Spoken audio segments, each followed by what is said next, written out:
It's Cindy and Christine with Candles and Supplies. We're brightened because we're making citronella candles today. It's that time of year again where bugs are out. So this seems like it should be kind of a basic one, like citronella candles. So what is a citronella candle? Like, why do we need citronella candles? And how can I make my product really, like, if I make citronella candles, how can I make them stand out from like citronella candles that are sold in every single box store, every single place, and stuff like that. Sure. So because right now everybody's selling citronella candles. Why?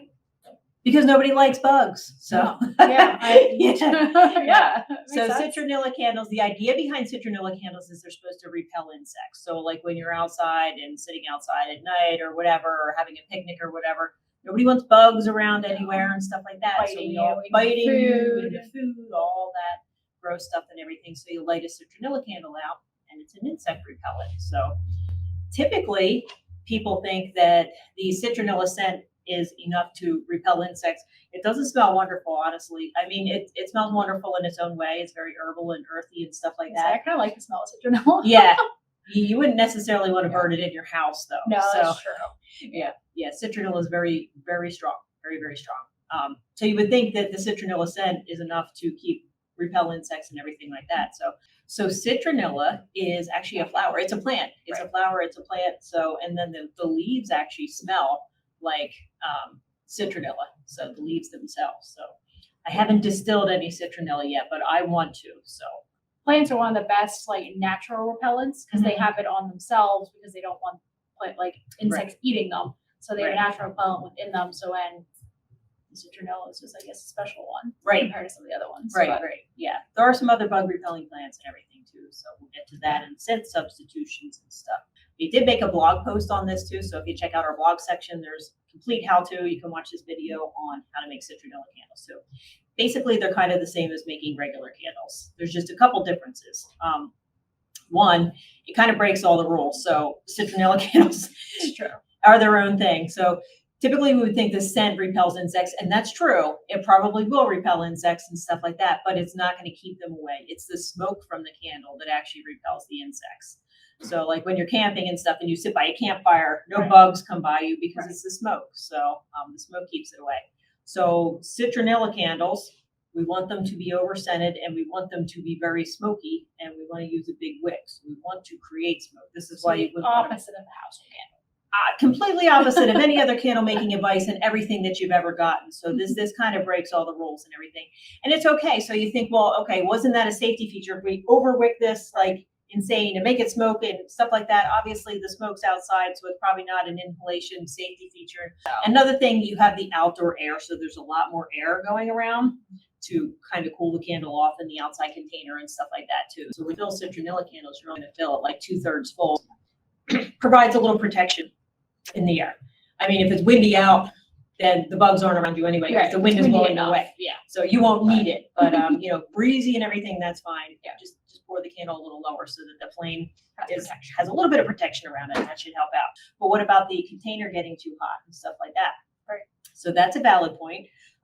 Typically the containers that you would use for citronella candles, you probably have like flower pots and stuff laying around at home and stuff. They look very good in like those outdoorsy types of things.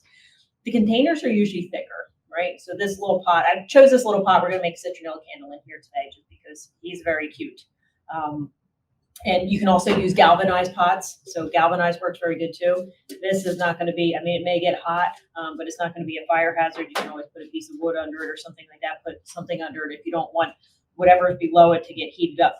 But this is going to make a big giant candle. So if somebody's burning this all the way to the bottom, you've had a lot of hours out of it. So you should know that not to burn it all the way to the bottom. But it shouldn't really be like a safety issue or heat issue. Right. You're not using glassware, and glassware is what you worry about getting too hot and then exploding, essentially. Right. So when you're deciding what to choose to make these candles, so all these galvanized pots, a lot of times you can like go to dollar stores or wherever, get these super cheap, especially towards the end of May when they're kind of closing out their summertime stuff. These are great for citronella candles. The only thing you have to worry about, so these galvanized pots, they have a seam around the bottom. So the bottom's actually on, it's like welded on or something or clamped on or something. So the seam tends to be leaky. So when you pour your wax in there it wants to leak out the seams, and that's not a whole lot of fun. Yeah, you don't want that. That's not a whole lot of fun. So what I do is usually just take a hot glue gun and put a bead of glue right around the seam, just a nice thick bead of glue, just to kind of seal it up. So the hot glue melting temperature is much hotter than wax, so that will actually hold up in the wax. But just seal it up just around the edge with a nice bead of hot glue. You can use silicone and stuff too. The wicks aren't going to be buyed or anything, so you could use silicone, hot glue. You just want to seal up that seam so that the wax doesn't leak out before you use it. So, and then if you're using terracotta pots, I chose this one because it's painted on the outside. You could also use like the reddish ones, and they're fine too. But the oil wants to seep out because they are a little bit porous. So the citronella oil will want to seep out. And not that that's a bad thing. It's not a bad thing, but it just doesn't look nice. You want it to look like the terracotta pot. It gets darker. Body on the outside, or it doesn't get spotty. It just gets darker, and it's a little bit oily on the outside. So if you're going to use that, paint the inside. Like this one's already painted, so I chose that for today. But you can seal the inside or just coat it with something. They have like clear coat and stuff like that that you can seal the pots off with. So that's the only thing there. Another consideration: most pots that are used for plants have this little hole in the bottom. Definitely don't want wax that is in coming out there. Yeah. Wax is coming out of there when you pour it, so you want to seal that up a bit. So that's the first thing I do when getting ready. We're going to prep this jar. And to seal up this hole, you could probably use hot glue. I'm not going to do that just because I feel like the hot glue becomes dislodged. So I take some of our mold seal, and this is just, it's like a high temperature tacky kind of, I don't want to say chewing gum, but it is kind of gummy. It's like clayish. Yeah, it's clayish. So typically we use this for making pillar candles on the outside to keep the wax from leaking out of the pillar mold. But we're just going to put this right here. Same purpose though, not leaking out. Same purpose. Yeah, it's still going to keep it from leaking. So I'm going to put it right over the hole on the bottom to kind of seal it.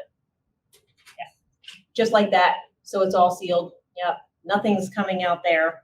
And because I don't trust wax, because wax is sneaky, wax is a bit sneaky. So typically when I tell you to make candles, I always say, put the burning instruction label on first so you don't forget and this and that. In this case, when we have the mold seal on the bottom, I'm going to put a piece of duct tape on the bottom first. Because once the candle's cool, it's not, the wax isn't going to leak out or anything.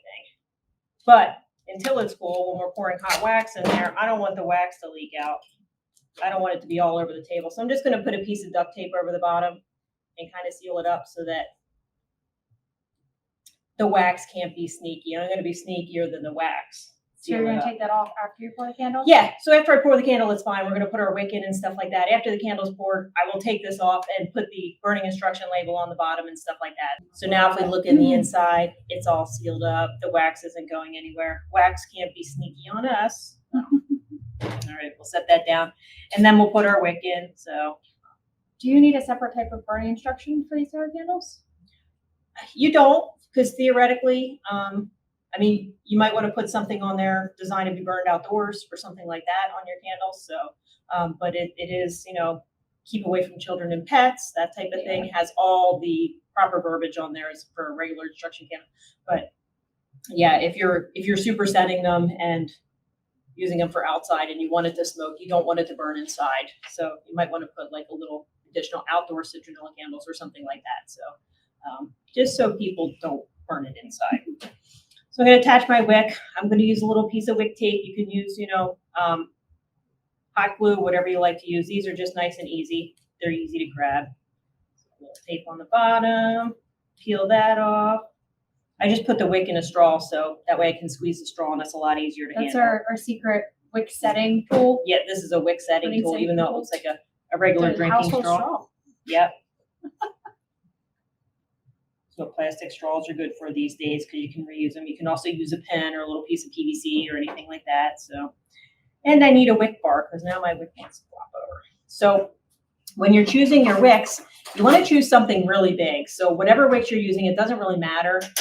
Choose the biggest size you have. So, and if it's a big bucket like this, I would do 4 wicks. Yeah, say 3, but 4. So this could be a 3 or a 4 wick one. Because we want smoke, I'd probably do 4 wicks in that. So it's kind of such an kind of odd, really makes a difference then. Yeah, exactly. Has some impact, right? Bigger the better. All right. So we're just going to set this on top, and that way the wick stays up nice and straight once we pour the candle. And then next is pretty much the same as making a regular candle. Waxes that I like to use, and you can pretty much use anything. You know, we're not going for, we're going for a clean burn, but we're not going for, soot-free, clean burning, all the stuff that you want in your regular candles. So wax selection isn't quite as important. I like to pick something that's gonna smoke if I add a large wick to it. So I'm using a very large ultra core wick, which is a cord wick, and I'm using paraffin. So paraffin and ultra core sometimes it's a little bit smoky. So we don't usually recommend the ultra cores for paraffin because of the smoke thing. So we're reversing it, remember, because citronella candles break all the Doing rules. everything you're not supposed to. So I'm like, yeah, paraffin, ultra pure wicks, smoke. This is what I want. That's what we're using. So that's what we're going to use today, a paraffin. But you could use anything in house. The super nice, clean burning waxes that you typically use for your candles. Just remember that you're going to have to like grossly miswick them to get them to smoke. I always find adding a little extra fragrance oil. Fragrance oil Helps with the smoke too. Usually when people, think of a smoky candle, they think it's like paraffin or this wax or that wax. It's most of the time, too much fragrance oil added. We all like to boost it up. We all like our candles to be as strong as they can be. So we tend to overload the fragrance in there, and it's the fragrance that's actually smoking, not the wax itself. So, but in this case, we want smoke. So smoky wax, smoky fragrance, smoky everything. We want to keep those bugs away. So, okay. So next thing, to measure, Am I jumping ahead? Yeah. Yeah, no. Yeah, let's talk about scents. So scents, obviously citronella is a good one. There are some other insect repelling scents. So basically, if you think of like nature, what bugs don't go on? So pine trees, any pine scent, any balsam scent, Christmas tree scent. If you have any Christmas tree scent left over from Christmas, it's now great for a citronella candle. You can also blend these with citronella. Citronella blended with other things. It's pretty nice. It is. It's actually pretty nice, and it makes it to where somebody might be tempted to burn those citronella candles in their house. So make sure to put a label on there because it actually smells pretty nice. Like something like a clove, Clean, citronella and clove is really nice. Citronella and lemongrass is really, really nice. Lemongrass is a natural insect repellent. Bergamot, that's a natural insect repeller. Eucalyptus is any orange, any citrus, any orange. So orange, fresh squeezed orange, tangerine, mandarin, blood orange, lemon, even lime. So any citrus will be a natural insect repeller too. Any lavender. So if you've ever been to a lavender field or whatever, you see that lavender never has bugs. It has a lot of honeybees, but no bugs. So I don't think lavender citronella candles will attract honeybees though. So they need the real thing. Bees are smart. No, I don't think so. Bees are smart. Peppermints. So any mints, peppermints, spearmints, they are also an insect repeller. And they mix good with the citronella as well. Rosemary, if you want to blend with them, you could use citronella by itself, or you could use any one of those scents by themselves. Just make sure to label your candles as outdoor candles so they're not tempted once they smell it. And it's great, like, oh, citronella and tangerine, that's a wonderful fragrance. I'm going to burn this in my kitchen, in my bathroom, my very small bathroom. It's going to be black after a while, so you don't want to do that. So just label it as that. Our container's all ready. Wax is melted. I'm just heating it in a wax melter. You could double boil it however you want, but we're only gonna fill it 2/3 full because we want the wick to be protected. So you won't need as much. When you're trying to figure out how much wax you need for your jar, right now we could fill this with water and then dump the water into a measuring cup with fluid ounces on it, and we could get the fluid ounces. Wax weight and fluid water ounces are about 10% difference. So if it goes down. You go down. So wax is lighter. So if you have 10 water fluid ounces, you would take 10% off. So you would only need 9 ounces of wax for that. So I'm going to make a little extra though, because I probably will make a few citronella candles. So let's get some wax out of our melting pot. I don't believe this will hold more than I would say 6 ounces. I would say 5, yeah. Yep. Okay. So let's, do you want to put the scent in first? Sure. Put 1/4 ounce of scent in there. So. No, we're over scenting. We are over scenting, but not that much. Yeah, we don't want it to be all scent. So put 1/4 ounce in. We want it to blend with the wax, but we want it to be nice and strong too. Let's put a drop of yellow in there because yes, yellow's in there.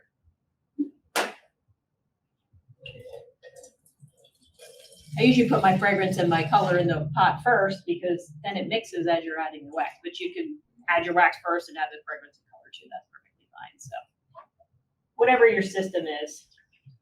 And we'll stir it. If you had a spoon, that'd be great, but since there's not a lot of wax in here, we can just stir it that way. It's a little crazy sometimes though, so you have to watch doing this. It's always an excellent idea if you have a container such as this one where you're not sure if it's going to leak or not, just to put something underneath of it. Pie plate. Yeah, just to put something underneath of it, just in case my duct tape fails and my mold seal fails and stuff like that. I don't think it will, but I don't really want wax to go all over the place. I have plenty of stuff to do here other than clean things up. So I'm going to grab a pie plate real quick and just put it under here. So really, anything you have laying around, any tin foil will work too. You can just make like a tin foil thing or whatever. So we're just going to put it down below. That way, if my sealing job fails, at least it won't be everywhere. And you just pour it in there. That's definitely strong. I told you. What are we doing? Oh, that was a great estimate of it for us. Yeah. 5 ounces. We do this all day long, Yeah. measuring jars. Yeah, and sometimes stuff we like that, guess so. with jars and we'll see who gets Yeah. closest for how much it actually holds. So this filled it up about 2/3 full. That's gonna be a beautiful. Do it. And let's see if you can. There's the fill. Yeah. Yep. So it's about Show probably about an Instagram. inch. I am. Probably about an inch below. So you can see we left nice Yeah. headroom there Yeah, so that way the flame will have Yep. plenty of protection. as protection and stuff like that. So All that's it for citronella candles. So what I didn't get into as Christine's reading this is how do you, so every box retailer, everybody in the whole wide world is selling citronella candles, how do you differentiate yours to capture some of the market? Okay. Well, number one, your candles are handmade, hand poured, small batches, all that type of thing. They're buying local, buying from somebody they know and everything. So after all that stuff, all that stuff, if you blend your scents, blend your citronella with cloves, citronella eucalyptus. Not a lot of people are doing that, especially the ones selling citronella is really cheap. Like you'll hear this, oh, I can buy a citronella candle at the dollar store and this and that. All right, well, not blended and not like necessarily nice smelling and probably not without total carcinogens. So yeah, but how you can differentiate yourself, just blend it a little, different labels, put the number of hours that they'll get burn time and stuff like that in there. So give them more information and that'll help you sell your products a little easier too. So, and use cool containers, like find whatever kind of cool fun container you want. ones, Yeah. for sure. Containers where it all starts. So definitely start with a fun container, something that's, trendy that they'll want outside and stuff like that. So, boring old things will make you compete with the dollar stores and Walmart and stuff like that. And nobody wants to do that, but find fun things to make these in. So, all right. So any type of wax consideration being outside in the heat of summer. So even up here in Pennsylvania, it does get hot sometimes. You don't want to leave your citronella candles outside. I made a bunch of citronella candles in these cute little pottery things and they were awesome and stuff. And I left them out on my patio and they got so hot that the wicks actually sucked down into the candle. By using a cord wick like this ultra cord, it's going to stand up easier. It's not, I think I use, like a CD wick or something in there, which doesn't have a core or a backbone, but zinc core, paper core, the ultra cores, a cord wick is a better choice than thing without a core. But yeah, so that's in the heat of the summer, bring them in or something like that. Don't leave them out in direct sunlight. So, because they will melt. Yeah, so you could go, if you're in a hotter area, you could use a higher melt point wax. You could go with a votive or wax melt wax, which is typically like 128 to 130. All right. That That's is citronella it for candles. today. Yeah, have fun. Make citronella candles. Thanks See you guys later. Thank you for watching us this week. See you later. See you next time. Have a good week, everybody.